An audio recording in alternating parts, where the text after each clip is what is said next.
Welcome to Let the Quran Speak. I'm Aisha, your host.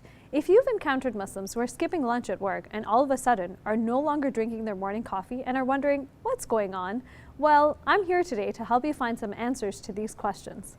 Muslims around the world have recently welcomed the blessed month of Ramadan, where Muslims abstain from eating and drinking by fasting from sunrise to sunset for 30 days.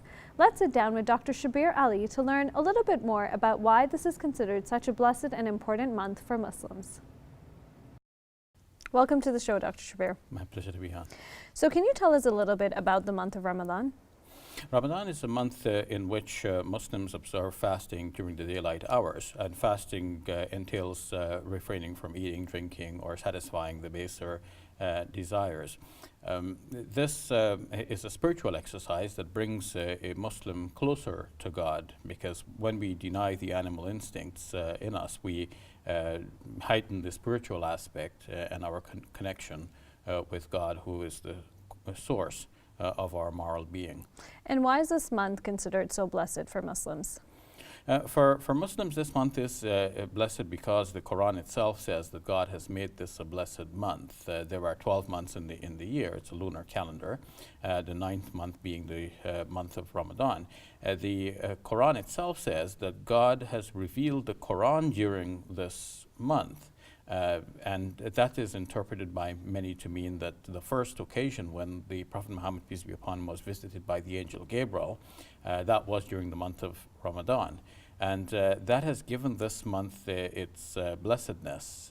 So for that reason, many Muslims will devoutly read the Quran a lot during this month. Some will try to finish the entire book. For this purpose, the Quran is divided up into 30 sections, and the idea being that you can read one section each day, and you would complete reading the book in the entire month.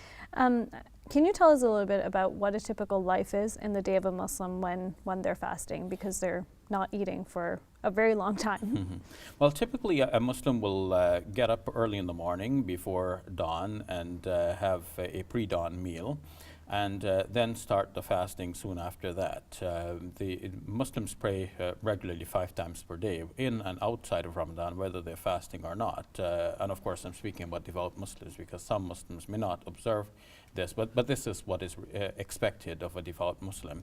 The morning prayer is the first one, so that will be offered before the sun rises. Then after midday, there will be another prayer. Then late afternoon, a third prayer.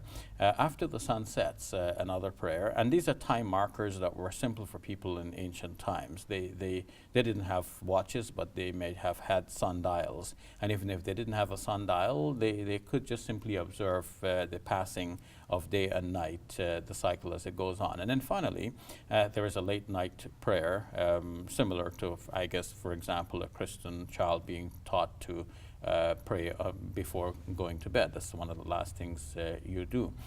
So that makes the 5 prayers during the day. Now, a Muslim who generally may not have been observing these prayers may become more conscious of the need to do these during the month of Ramadan.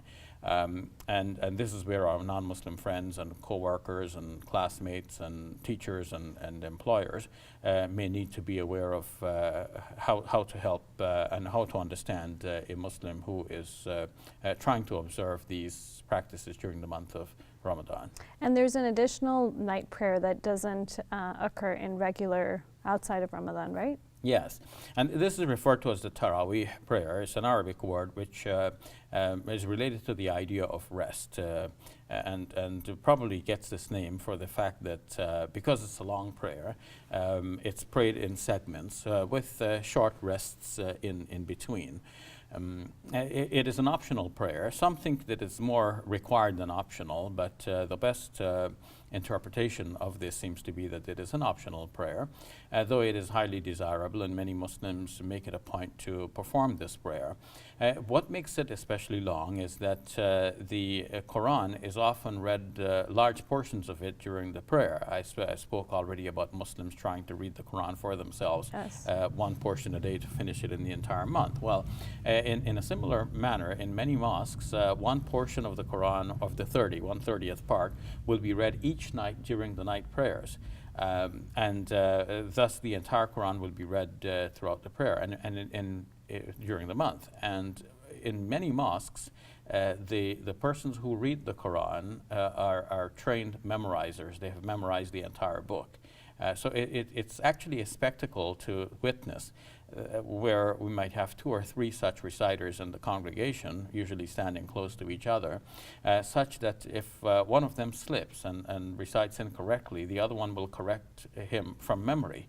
And that gives Muslims the assurance that the Quran is preserved in the hearts of people. Men and women have memorized the entire Quran. In fact, many children graduate from schools. Well, perhaps not graduate is the right word, but they are in schools, and then by the ages of 7 sometimes, they would have memorized the entire Quran. More typically, by the age of 10, a child may have memorized the entire Quran. Oh. And are there any exceptions for Muslims when it comes to fasting? Yes, fasting is only a requirement for those who are able-bodied, those who can actually manage it without any harm to health or well-being. So those who are sick, according to the Quran, in the 2nd chapter, the 184th verse, can fast an equal number of days later on when they get better. So too for the person who is traveling. Now, of course, nowadays traveling is more luxurious than arduous, whereas in the past it was the opposite. But still, traveling displaces you. You may not know where you will get your meal when it comes time to breaking your fast. There will be a lot of inconveniences that could make you irritable and so on.